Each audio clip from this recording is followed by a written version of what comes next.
Morning, church. How are we doing? Good stuff. Because we are looking at a building project.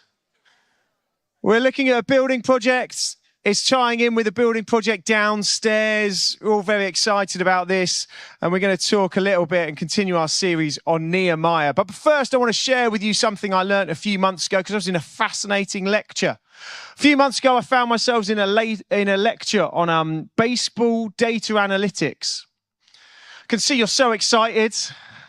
I don't really know anything about baseball. I don't really know anything about baseball. But I tell you what, the lecture was brilliant. I really enjoyed this. If I could have the clicker working, that would be amazing. Thank you.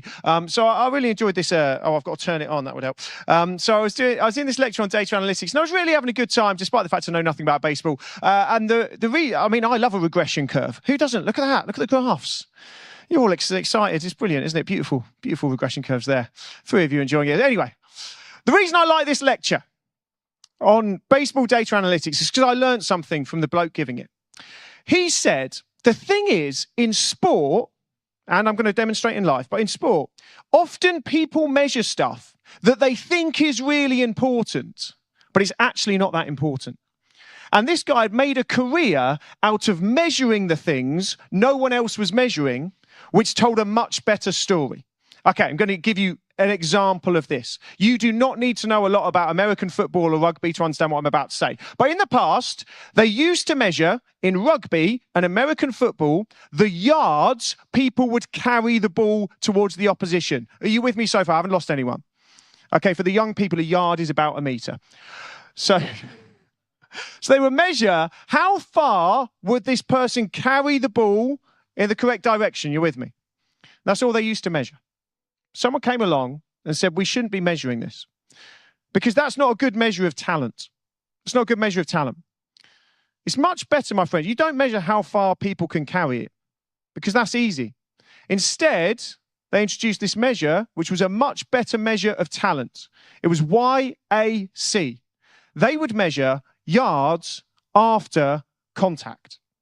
That's what they started measuring. Because, my friends, it is easy to carry the ball in the right direction when no one is trying to stop you. Even I could do that. The challenge, my friends, is when you have taken a hit, can you keep on moving in the correct direction? The question is not how far can I carry it? The question is how many yards can I get after the contact? How much progress can I make after the opposition? How much progress can I make after the setback?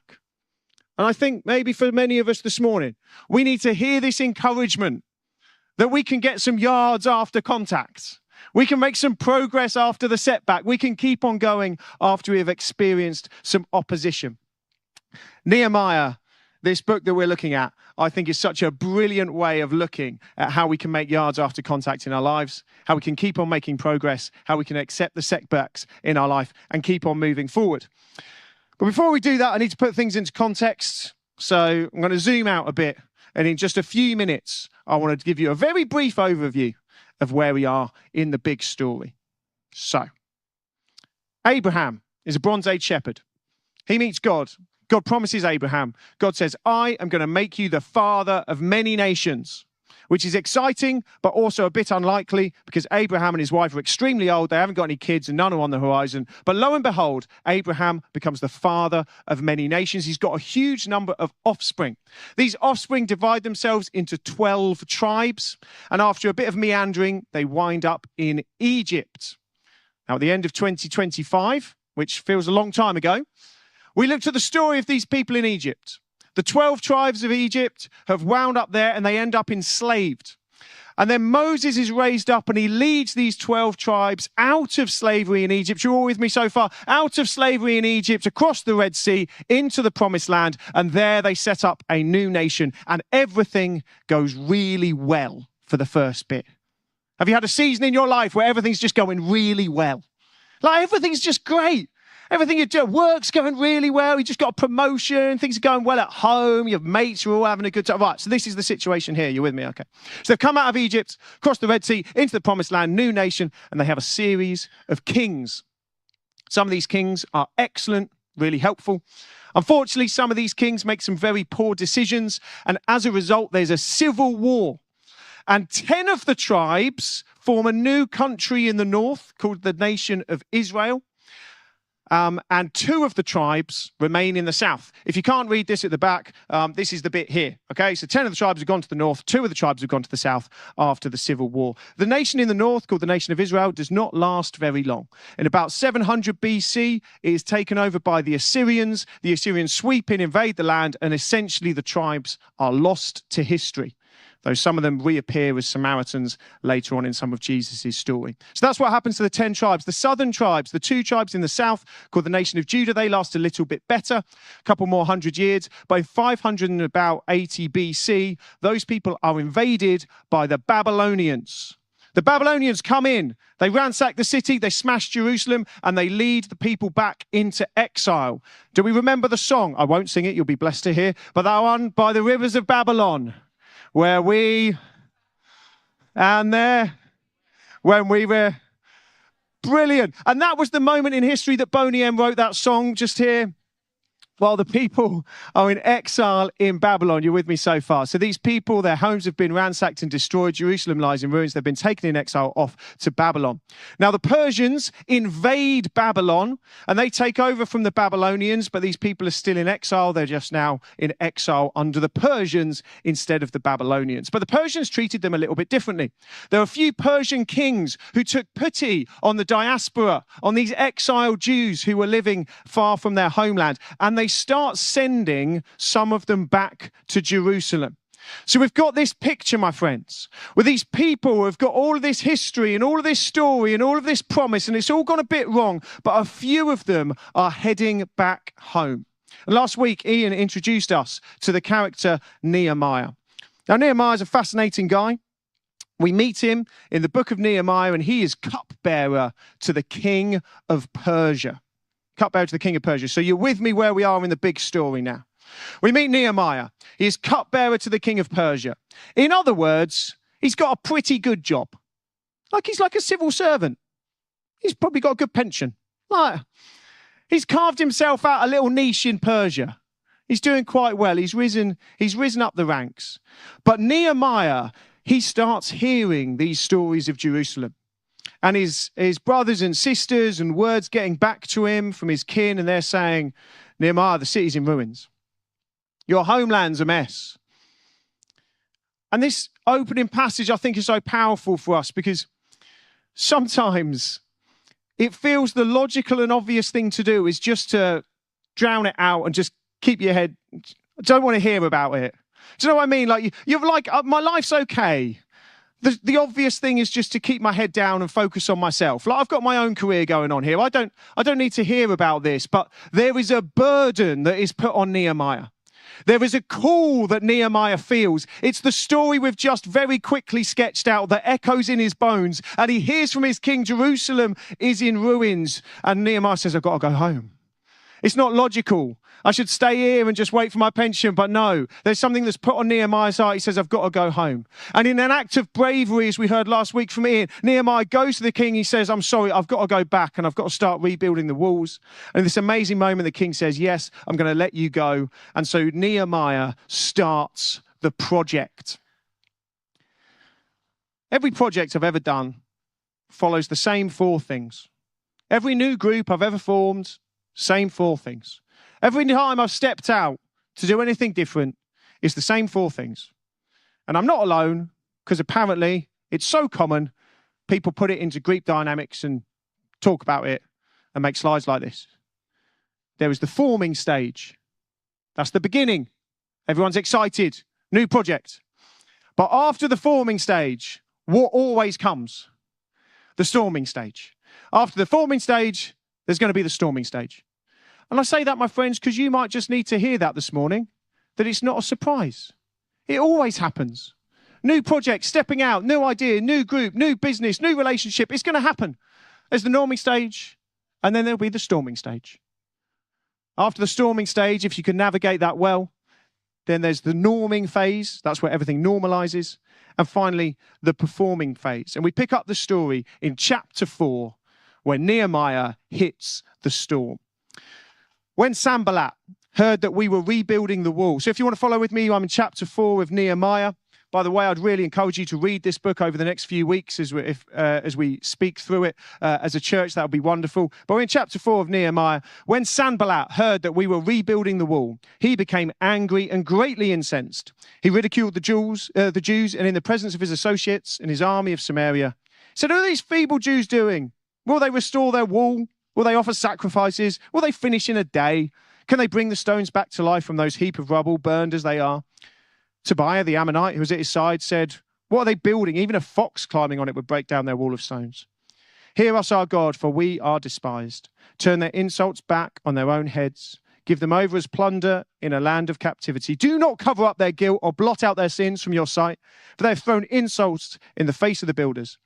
So we rebuilt the wall till all of it reached half its height. And the people worked with all their heart. But when Sanballat, Tobiah, the Arabs, the Ammonites, and the people of Ashdod heard the repairs of Jerusalem's walls had gone ahead and that the gaps were being closed, they were very angry. They all plotted together to come and fight against Jerusalem and stir up trouble against it. But we prayed to our God and posted a guard day and night to meet this threat. In the book, I find it interesting that they list all of these specific groups of people who are coming against Nehemiah and the people building. He lists all these groups of people. And I'm told the reason why he lists them all is because some of them are from the north, some of them are from the east, some are from the west, and some are from the south. Because some days I just feel that whichever way I'm turning, I just can't catch a break. You've got this experience of like, I go north and there's like opposition and problems. So I'm like, I'll try that. Monday was a bad day for me. It felt like at home everything was going wrong. So I was like, I know what I'll do. I'll go to work for a break. Which since having kids happens quite a lot actually, but anyway. Go to work for a break. And I got to work and then it all went wrong at work. And I was like, everywhere I look. And then I tried to make myself a cup of tea and it did the tea bag thing, did that thing where it split and it just goes everywhere.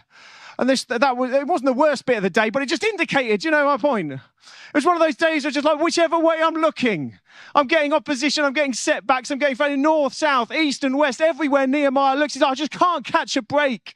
Just taking it from all sides, all of these people. And I think some of us might be in that scenario. Truth is, sometimes you're just going to get criticized. Sometimes you're just going to have people take a pop at you.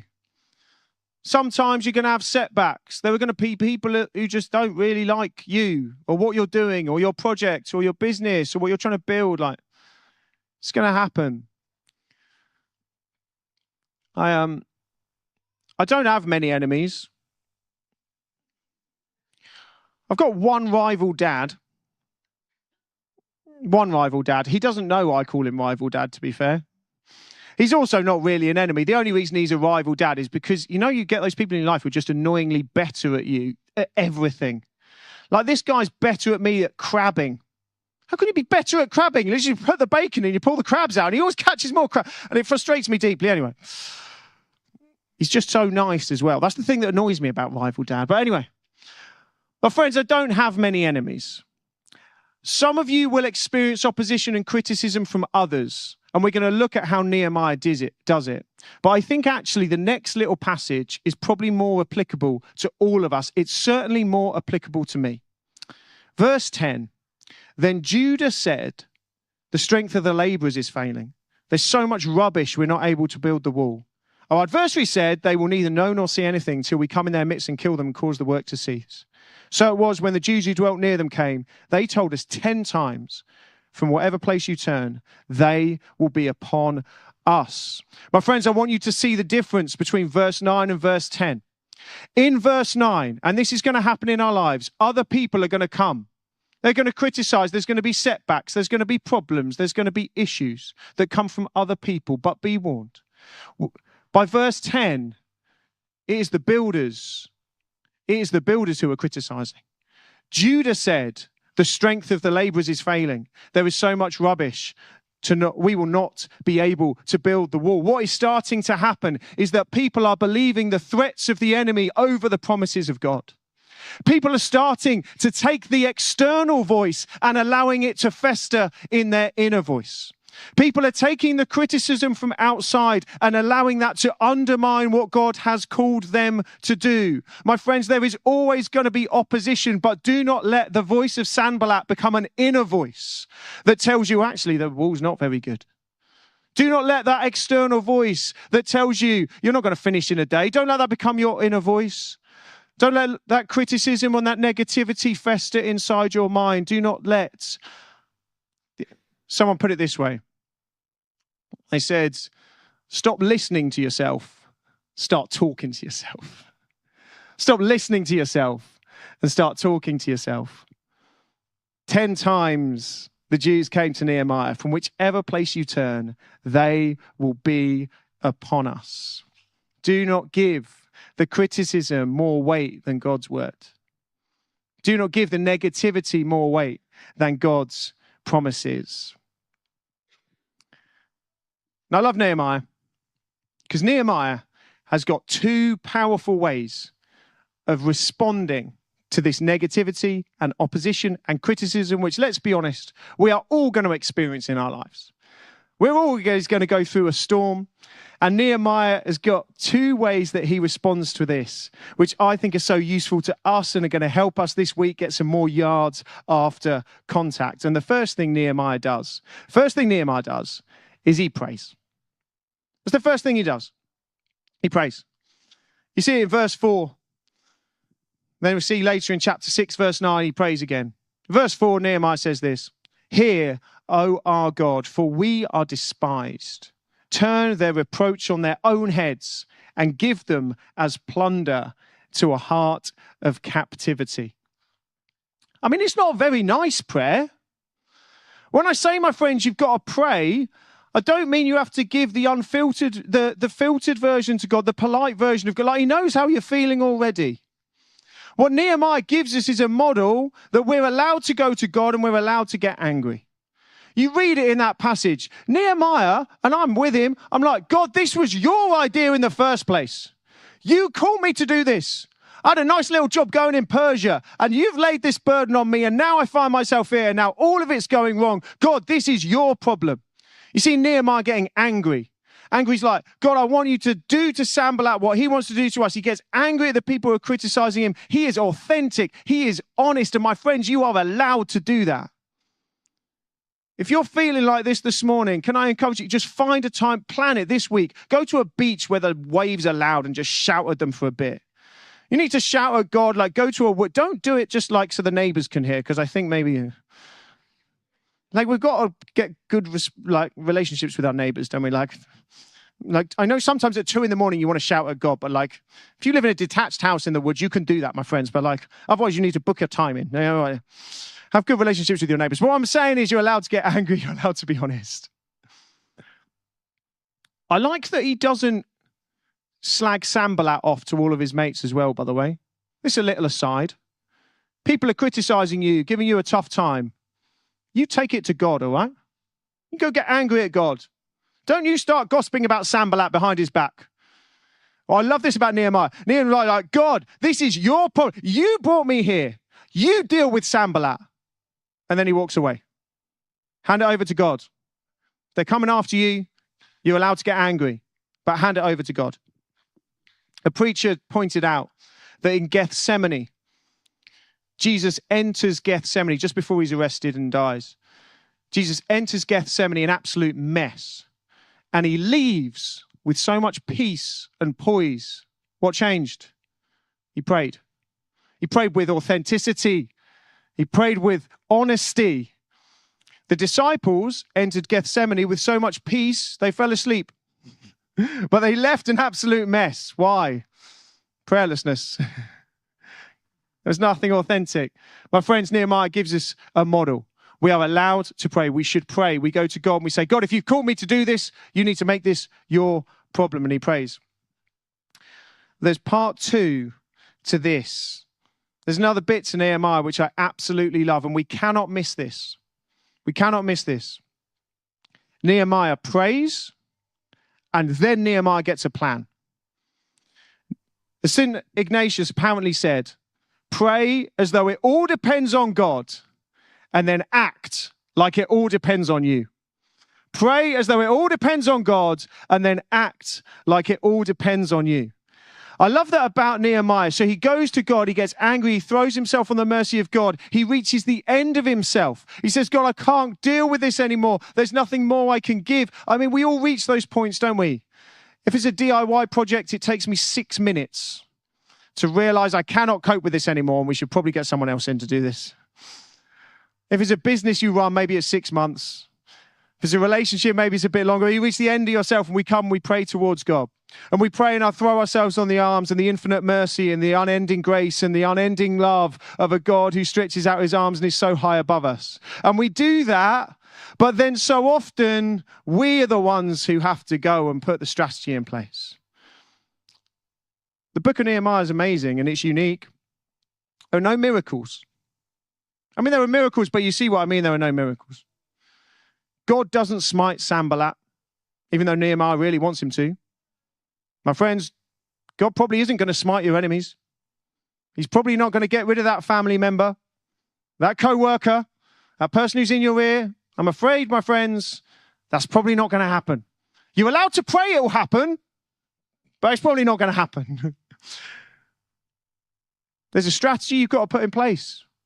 Nehemiah prays, and then he goes and puts people on the gaps in the wall. Let me say this another way. You do not take the criticism personally, but you do take it seriously.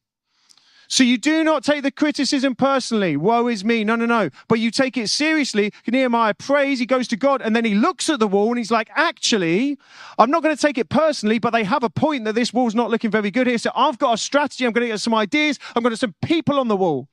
I'm going to put some people on the lower bits. There's a call to pray and there's a call to act. There's a call to pray and there's a call to plan, to put a strategy in place. And let me tell you, my friends, if you have got a burden this morning, you've got a burden for the lonely people in your neighborhood and you want to start a book club. You've got a burden for the young people who need some direction in their life. You've got a burden for the hungry. If you've got a burden for the lost, if you've got a burden, whatever it is that God's put on your heart, like Nehemiah did to rebuild the wall. If you've got a burden for that, you need to pray, but you also need to act. You need to pray, and then you need to put your shoulder to the wheel and start pushing. You need to start picking up those bricks and start building the wall. There's a call, this tension in the Christian life between throwing ourselves on the mercy of an unending God, knowing it all depends on him, and yet a call to keep on picking up bricks and keep on building. Because we are called to do this. What I love about Nehemiah is it shows you've got to measure the right thing. Like I said in that data analytics talk, that's what they told me. Don't measure the stuff everyone else measures. It's actually not that useful. Don't measure the height of the wall. Don't measure the size of the wall. Measure the size of the hearts of the people building it. Yeah? Do not measure how far you've come, but measure the resilience that has been formed in you, which will allow you to go further. Do not measure how far you can run without opposition. Measure how far you run after you've been hit. Do not count your failures, instead count your faith. There is a call to measure your character rather than your output. Don't just focus on the short-termism. Measure your strategy. Do not measure and focus on the things that are temporal. Instead, measure and focus on the things that have eternal consequences. There's a call in Nehemiah to measure the right things, to get some yards after contact, to put strategy in place to pray in order to keep moving forward. Sandwiched between these two chapters, chapters 4 and chapter 6, which are all about criticism and how we deal with it. There's this fascinating chapter, which in my Bible is entitled, Nehemiah Remembers the Poor. And it's in between these two on criticism. I just want to mention it this morning that just remind ourselves, these people, They've come out of exile. So they've had years and years and years and years of being abused by the superpower of the day. They were at the bottom of the rung. They were overtaxed. They were abused. They had a terrible time at the foot of an empire. And then you read chapter 5, and the people come back to start rebuilding Jerusalem, and it takes them about 30 seconds to start repeating the mistakes that have been put on them. If you read chapter 5, we read some of the people who had a little bit more money than others saw an opportunity in order to elevate themselves in this new city. The reason why I mention this, why I think it's so important, is because when we are called to a new project, a new group, a new initiative, when we've got a burden for something, my friends, please don't build an empire. Don't build an empire. We're building a kingdom. Don't copy the same mistakes. See, these people have grown up in empire where as long as you've got a few very rich people at the top, it's like a pyramid. A few very rich people at the top, like it's quite a lot of people at the bottom. The poor, the marginalized. And as long as we've got a few rich people at the top, we don't really care about them. And Nehemiah's like, no. If we are building something here, it is not going to look like Persia. If we are building something here, it is not going to look like Babylon. We're not just going to have a few people at the top ripping off the people at the bottom. We're not in it to build a new empire. We're built here to build a kingdom. There's an empire that celebrates the Pharisees in the temple, making a big show and dance about their giving. No. This is a kingdom where the widow who brings her 2 mites is elevated. It's not an empire where the people at the top get special treatment. No. This is a kingdom. This is only as strong as its weakest member. The empire says the bottom line is the bottom line. Kingdom says there's something more important. You know what I mean by the bottom line? Like, you know the people who don't have friends, they just have contacts. They just have contacts. Like, we're not hanging out. It's a networking event. You know what I mean? Like, everything's seen through the eyes of trying to get ahead. Everything's seen by that eye of like trying to elevate ourselves in order to, and push others down just to build another empire. And Nehemiah says, no, we're not doing that. Verse 9, what you are doing is not right. Shouldn't you walk in the fear of the God to avoid the reproach our Gentiles' enemies got? I and my brothers and my men are also lending people money and grain, but let us stop charging interest. When we're called to a bigger project, when we're called to something exciting, when we're called to a new initiative, we read in chapter 5, it's not about elevating yourself, it's about building a bigger table. At the end of chapter 5, when you are blessed, when you go through the storm, when you start performing, when your initiative and your business grows, when you find yourself on the other side of the storm, remember, build a bigger table. This was never about recreating Persia. This was never about making a new Babylon. This was never about elevating yourself in the way that others elevated themselves over you. This is a kingdom. It doesn't look like a pyramid. It looks like a tree where all the birds of the world come and find a nest to land. It's a kingdom that looks more like a yeast that permeates the whole bread. That's why I love communion, my friends. I love communion because no matter how important you are, you don't get 2 bits of bread. I don't care how rich you are, you have the same cup as everyone else. Apart from the gluten-free people, obviously, you need to have the different bread. Please make sure you eat that. That's why I love communion. It reminds us we all come hungry. We all come thirsty. The call of Nehemiah is to pray, to recognize we haven't got all the answers. We can't get it all right. We soon reach the end of ourselves. I love Nehemiah because having prayed, it's a call to build and keep on building, to pick up the next brick, to get some yards after contact, to keep on going, to measure the grit and determination and resilience of my heart rather than the output of my hands. And I love Nehemiah because it's a call we are all welcome.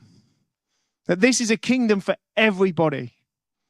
We're not building to elevate a few. We're building something to highlight and give special dignity and raise up the last and the least and the lost, recognizing that I am among them. I'm hungry and I'm thirsty.